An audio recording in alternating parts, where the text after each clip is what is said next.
So, hello and welcome back to another ending.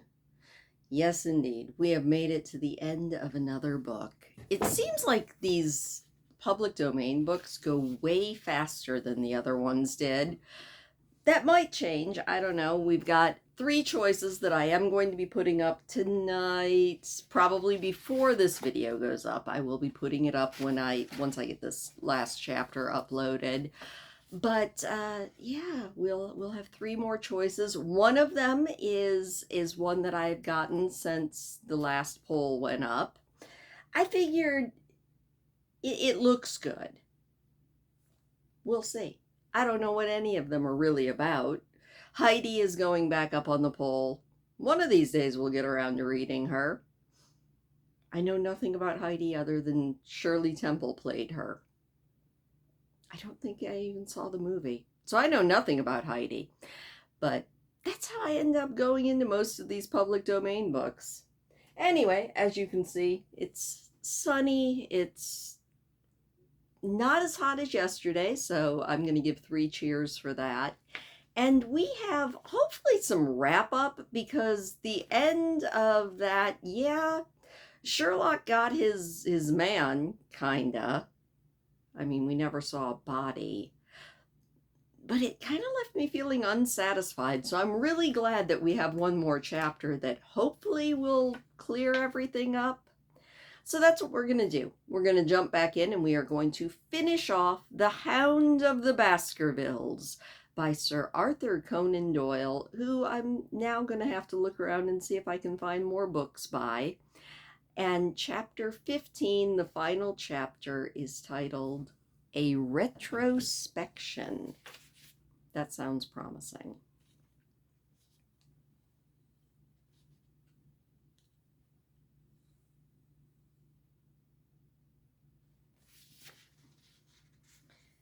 It was the end of November, and Holmes and I sat upon a raw and foggy night on either side of a blazing fire in our sitting room in Baker Street. Since the tragic upshot of our visit to Devonshire, he had been engaged in 2 affairs of the utmost importance. In the first of which he had exposed the atrocious conduct of Colonel Upwood in connection with the famous card scandal of the Nonpareil Club, and in the second he had defended the unfortunate Madame Montpensier from the charge of murder which hung over her in connection with the death of her stepdaughter, Mademoiselle Canner, the young lady who, as it will be remembered, was found 6 months later alive and married in New York. My friend was in excellent spirits over the successes which had attended a succession of difficult and important cases. So it was that I was able to induce him to discuss the details of the Baskervilles mystery. I had waited patiently for the opportunity, for I was aware that he would never permit cases to overlap, and that his clear and logical mind would not be drawn from its present work to dwell upon memories of the past. Sir Henry and Dr. Mortimer were, however, in London, on their way to that long voyage which had been recommended for the restoration of Sir Henry's shattered nerves. They had called upon us that very afternoon, so it was natural that the subject would come up. "The whole course of events," said Holmes, "from the point of the view of the man who called himself Stapleton, was simple and direct. Although to us, who had no means in the beginning of knowing the motives of his action, and could only learn pieces of the facts, it all appeared complex. I have had the advantage of 2 conversations with Mrs. Stapleton, and the case has now been so entirely cleared up that I am not aware that there is anything that has remained a secret. You will find a few notes on the matter under the heading B in my index list of cases." "Perhaps you will kindly give me a sketch of the course of events from your memory?" "Certainly. Although I cannot guarantee that I carry all the facts in my mind. Intense mental concentration has a curious way of blotting out the past. The barrister, who has his case at his fingers' ends, is able to argue with an expert upon his own subject, but finds that in a week or two of court it will drive it all out of his head once again. So each of my cases displaces the last. And Mademoiselle Canner has blurred my recollection of the Baskervilles. Tomorrow, some other little problem may be submitted to my notice, which will in turn dispossess the fair French lady and the infamous Upwood. So far as the case of the Hound goes, however, I will give you the course of events as nearly as I can, and you will suggest anything I have forgotten. My inquiries show beyond all question that the family portrait did not lie, and that this fellow was indeed a Baskerville. He was a son of that Roger Baskerville, the younger brother of Sir Charles, who fled with a sinister reputation to South America, where he was said to have died unmarried. He did, though, as a matter of fact, marry, and had one child, this fellow, whose real name is the same as his father. He married Beryl Garcia, one of the beauties of Costa Rica, and having stolen a considerable sum of public money, changed his name to Vandeleur and fled to England, where he established a school in the east of Yorkshire. His reason for attempting this special line of business was that he had struck up an acquaintance with a consumptive tutor upon the voyage home, and he used the man's ability to make the undertaking a success. Fraser, the tutor, died, however, and the school, which had begun well, sank from disrepute into infamy. The Vandeleurs found it convenient to change their name to Stapleton, and he brought the remains of his fortune and his schemes for the future, and his taste for etymology, to the south of England.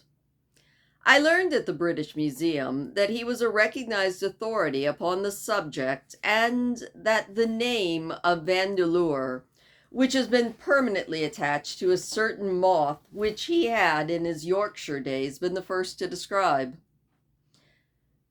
We now come to that portion of his life which has proved to be of such interest to us. The fellow had evidently made an inquiry and found that only 2 lives were between him and a very valuable estate. When he went to Devonshire, his plans were, I believe, hazy, but that he meant mischief from the first is evident from the way in which he took his wife with him and pretended she was his sister. The idea of using her as a decoy was clearly already in his mind, though he might not have been certain of how the details of his plot could be arranged. He meant in the end to have the estate, and he was ready to use any tool, run any risk for it. His first act was to establish himself as close to his ancestral home as he could, and his second was to cultivate a friendship with Sir Charles Baskerville and all of the neighbors. The Baron himself told him about the family hound, and, ironically, prepared the way for his own death. Stapleton, as I will continue to call him, knew that the old man's heart was weak, and that a shock could kill him. He had learned that from Dr. Mortimer. He had learned also that Sir Charles was superstitious, and had taken this legend quite seriously. His ingenious mind instantly suggested a way by which the Baron could be done to death, and yet would hardly be possible to bring home the guilt to him, the real murderer. Having conceived the idea, he proceeded to carry it out with considerable finesse. An ordinary schemer would have been content to work with a savage hound. The use of artificial means to make the creature diabolical was a flash of genius upon his part. The dog that he bought in London, from Ross and Mangles, the dealers in Fulham Road, it was the strongest and the most savage that they owned. He brought it down by the North Devon line and walked a great distance over the moor, so as to get it home without exciting any remark. He had already, on his bug hunts, learned to perpetuate and penetrate into the Grimpen mire, and had found a safe hiding spot for the creature. There he kennelled it and waited his chance. But it was some time in coming. The old gentleman could not be decoyed outside of his grounds at night. Several times Stapleton lurked with his hound, to no avail. It was during these fruitless quests that he, or rather his ally, was seen by the peasants, and the legend of the demon dog received new confirmation. He had hoped that his wife might lure Sir Charles to his ruin, but here Beryl turned unexpectedly independent. She would not endeavor to entangle that old man in a sentimental attachment which might deliver him to his enemy. Threats, and I'm sorry to say, even blows, refused to move her. She would have nothing to do with it, and for a while Stapleton was deadlocked. He found a way out of his difficulties, though, through the chance that Sir Charles, who had conceived a friendship for him, made him the minister of his charity in the case of this unfortunate woman, Mrs. Laura Lyons.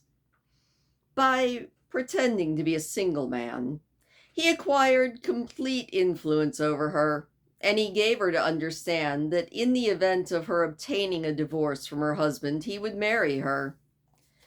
His plans were suddenly brought to a head by his knowledge that Sir Charles was about to leave the hall before Dr. Mortimer, whose opinion he himself pretended to coincide with. He must act, he knew this, or his victim might get beyond his power. He therefore pressured Mrs. Lyons to write this letter, imploring the old man to give her an interview the evening before he left for London. He then, by specious argument, prevented her from going, and so he had the chance he had waited for. Driving back that evening from Coombe Tracy, he was in time to get his hound, to treat it with his infernal paint, and to bring the beast around to the gate at which he had reason to expect he would find the old man waiting. The dog, riled by its master, sprang over the gate and pursued the unfortunate baron, who fled screaming down the alley. In that gloomy tunnel, it must indeed have been a dreadful sight to see that black creature with its flaming jaws and blazing eyes bounding after him. The old man fell dead at the end of the alley from heart disease and terror. The hound had kept upon the grassy border while the baronet had been running down the path, so no track but the man's was visible. On seeing him lying still, the creature probably approached to sniff him, but finding him dead, turned away. It was then that it left the one paw print which was actually seen by Dr. Mortimer. The hound was then called off and hurried away to its lair in Grimpen Mire, and a mystery was left which puzzled the authorities, alarmed the countryside, and finally brought the case within the scope of our observation. And that was the death of Sir Charles Baskerville. You see the devilish cunning of it, for really it would be almost impossible to make a case against the real murderer. His only accomplice was one who could never give him away, and the grotesque, inconceivable nature of the device only seemed to make it more effective. Both of the women concerned in the case, Mrs. Stapleton and Mrs. Laura Lyons, were left with a strong suspicion about Stapleton, though. Mrs. Stapleton knew that he had designs on the old man, and also knew about the hound.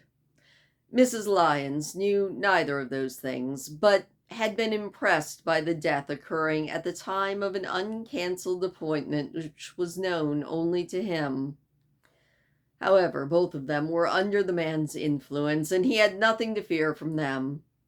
The first part of his task successfully accomplished, but the second would prove more difficult.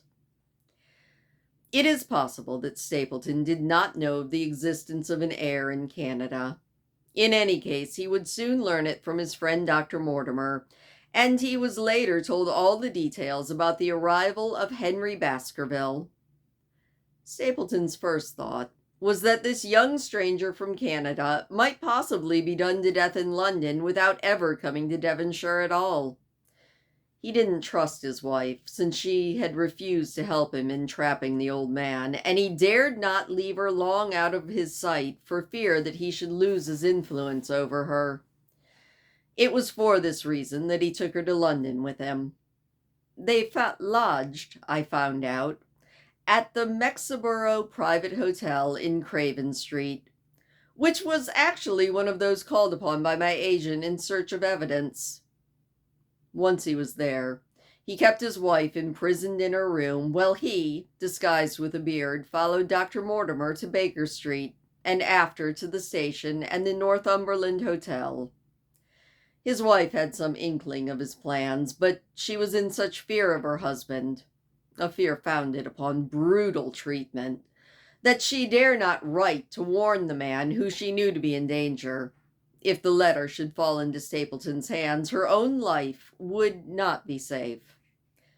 Eventually, as we know, she adopted the expedient of cutting out the words which would form the message and addressing the letter in a disguised hand. It reached the Baron, and it gave him his first warning of danger. It was very essential for Stapleton to get some article of Sir Henry's clothing, so that, in case he was driven to use the dog, he would have a means of setting the dog upon his track. With characteristic promptness and audacity, he did this at once, and we cannot doubt that the boots or the chambermaid of the hotel was well bribed to help him. By chance, however, the first boot which was procured for him was brand new, and therefore useless for what he needed. He then had it returned and obtained another, a most instructive incident, since it proved conclusively to my mind that we were dealing with a real hound, as no other supposition could explain this anxiety to obtain an old boot, and the indifference to a new one. The more auteur and grotesque an incident is, the more carefully it deserves to be examined. And the very point which appears to complicate a case is, when duly considered by a scientific mind, the one most likely to elucidate it. Then we had our visit from our friends the next morning, shadowed always by Stapleton in his cab. From his knowledge of our rooms and my appearance, as well as his general conduct, I am inclined to think that Stapleton's career of crime has been by no means limited to this only affair. It is suggestive that during the last 3 years, there have been 4 considerable burglaries in the West Country, for none of which was any criminal ever arrested. The last of these, at Folkestone Court in May, was remarkable for the cold-blooded pistoling of the page who surprised the masked solitary burglar.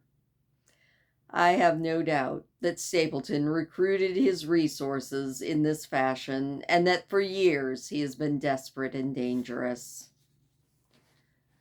We had an example of his readiness of resource that morning when he got away from us so successfully, and also of his audacity in sending back my own name to me through the cabby.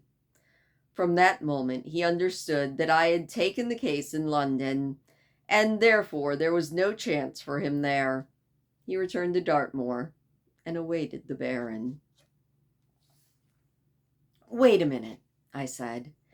"You have no doubt described the sequence of events correctly, but there's one point which you've left unexplained. What became of the Hound when its master was in London?" I've given some attention to this matter, and it is undoubtedly important. There can be no question that Stapleton had a confidant, though it is unlikely that he ever placed himself in his power by sharing all of his plans. There was an old manservant at Merripit House whose name was Anthony.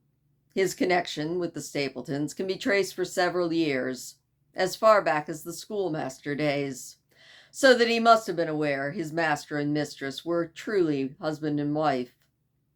That man has disappeared and escaped from the country. It is suggestive that Anthony is not a common name in England, while Antonio is very common in all Spanish or Spanish-American countries. The man, like Mrs. Stapleton herself, spoke good English, but with a curious accent. I have myself seen this old man cross the Grimpen Mire by the path which Stapleton had marked. It's probable, therefore, that in the absence of his master it was he who cared for the hound, though he might never have known what purpose the beast was used for. After this, the Stapletons went down to Devonshire, where they soon were followed by Sir Henry and you. One word now as to how I stood myself at that time. It may possibly recur to your memory that when I examined the paper on which the printed words were fastened, I made close inspection for watermarks. In doing so, I held it within a few inches of my eyes, and was conscious of a faint smell of the scent known as white jasmine. There are 75 perfumes, which it is very necessary that a criminal expert should be able to distinguish from each other, and cases have more than once, in my experience, depended upon their recognition. The scent suggested the presence of a lady, and already my thoughts began to turn towards the Stapletons. Thus, I had made certain of the hound, and guessed at the criminal before we even went to West Country. It was my game to watch Stapleton. It was evident, however, that I could not do this if I were with you, since he would be keenly on guard. I deceived everyone, yourself included, and I came down secretly when I was supposed to be in London. My hardships were not so great as you imagine, though such trifling details must never interfere with the investigation of a crime. I stayed for the most part at Coombe Tracy, and only used the hut on the moor when necessary to be close to the scene of the action. Cartwright came down with me, and in his disguise as a country boy, he was greatly of assistance to me. I was dependent upon him for food and clean linens. When I was watching Stapleton, Cartwright was usually watching you, so I was able to keep my hand upon all of the strings.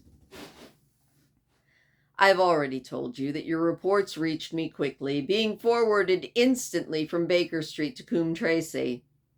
They were greatly of service to me, and especially that one incidentally truthful piece of the biography of Stapleton. I was able to establish the identity of the man and woman, and knew at last exactly where we stood.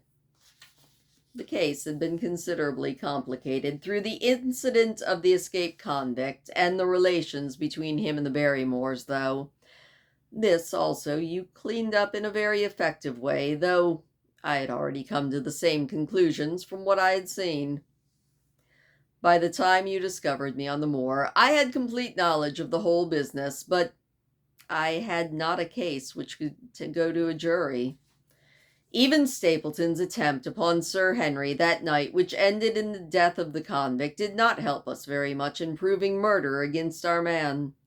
There seemed no alternative but to catch him red-handed, and to do that we had to use Sir Henry alone, and apparently unprotected, as bait. We did, and at the cost of a severe shock to our client, we succeeded in completing our case and driving Stapleton to his destruction. That Sir Henry was exposed to this is, I must confess, a reproach to my management of the case, but we had no means of foreseeing the terrible and paralyzing spectacle which the beast would present, nor could we predict the fog which enabled him to burst upon us at such short notice. We succeeded in our object at a cost which both the specialist and Dr. Mortimer assure me will be a temporary one. A long journey might enable our friend to recover not only his nerves, but also from his wounded feelings. His love for the lady was deep and sincere, and to him the saddest part of this business was that he was deceived by her. It only remains to indicate the part which she had played throughout. There can be no doubt that Stapleton exercised an influence over her which may have been love, or may have been fear, or possibly both, since they are by no means incompatible emotions. It was absolutely effective. At his command, she consented to pretend to be his sister, though he found the limits of his power over her when he tried to make her the direct accessory to murder. She was ready to warn Sir Henry, as far as she could without implicating her husband, and again she attempted to do so.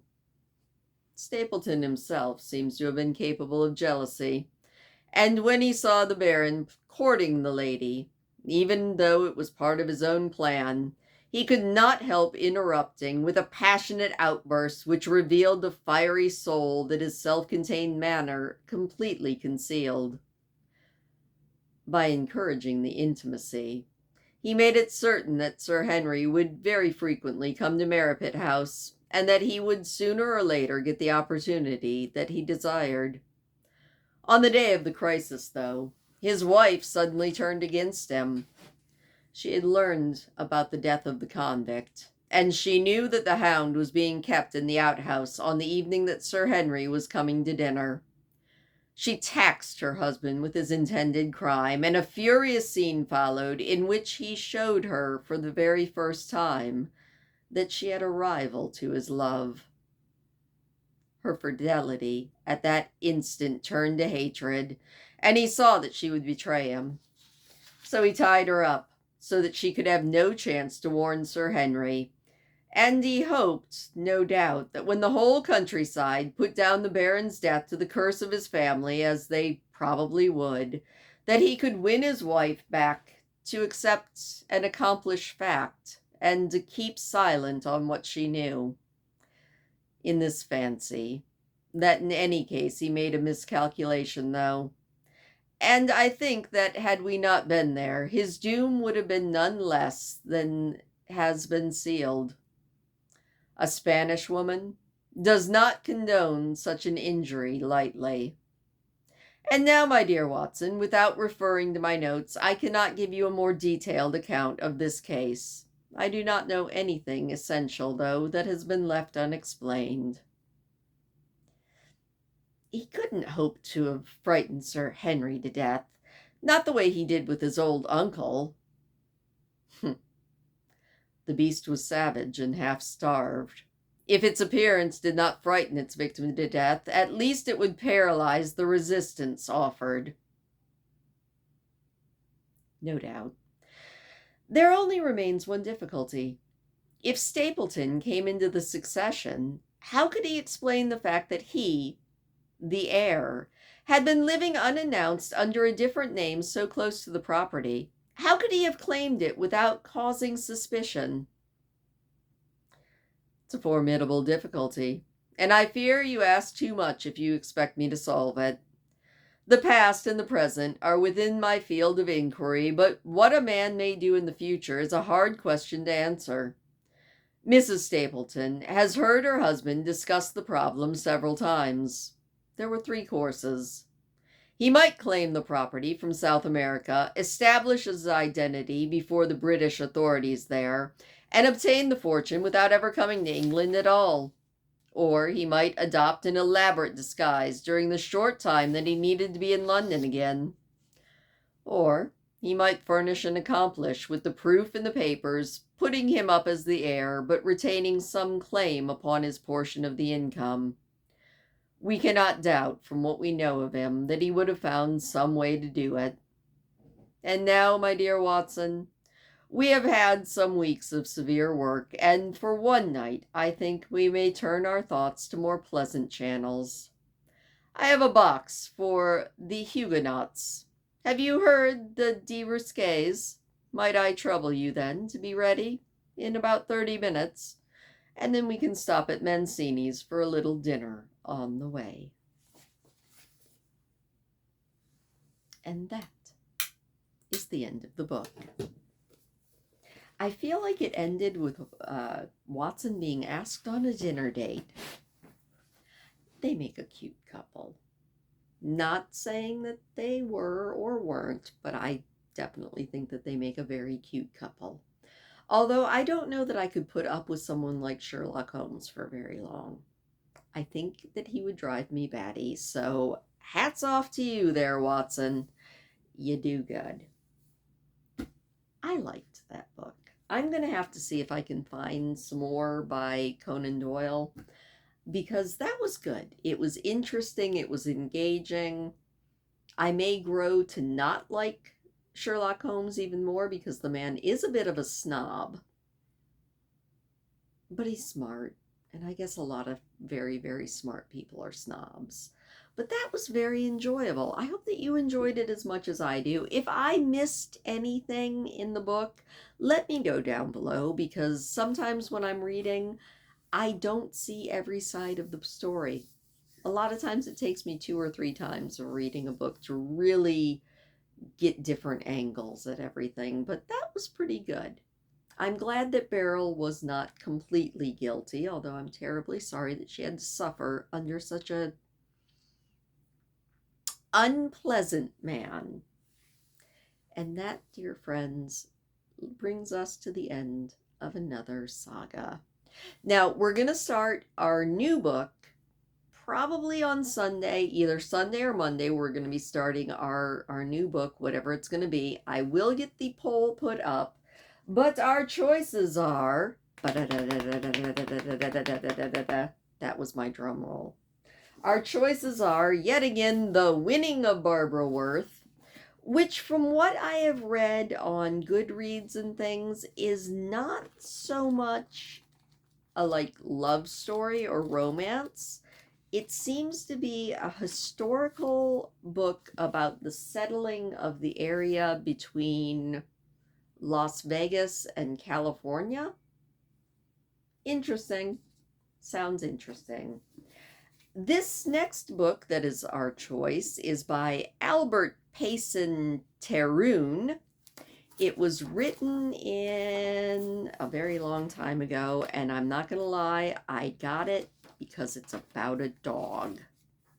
Okay, this book was written in 1920. So it is definitely in the copyright-free zone, and this is Bruce, which is the name of the book, and I can't resist a collie. I will let you know that I did read ahead long enough to make sure that the dog lives. I've been fooled by stuff like that before. But that is our second choice, Bruce, and our third choice is Heidi by Johanna Spyri, the book that Shirley Temple starred in, the movie that Shirley Temple starred in. And those are our choices. As always, I will have the poll in my community tab. Please go and vote for whichever one you think sounds like it would be the best. And I will see you clearly between now and then. But gonna take a few days, breathe deep. We'll put up some vlogs or something at night, maybe some shorts. But we're just going to have a couple of chill days where you guys can vote. And yeah, I'm going to recharge some of my social battery. So thank you as always. Please do hit the thumbs up, and I will see you next time.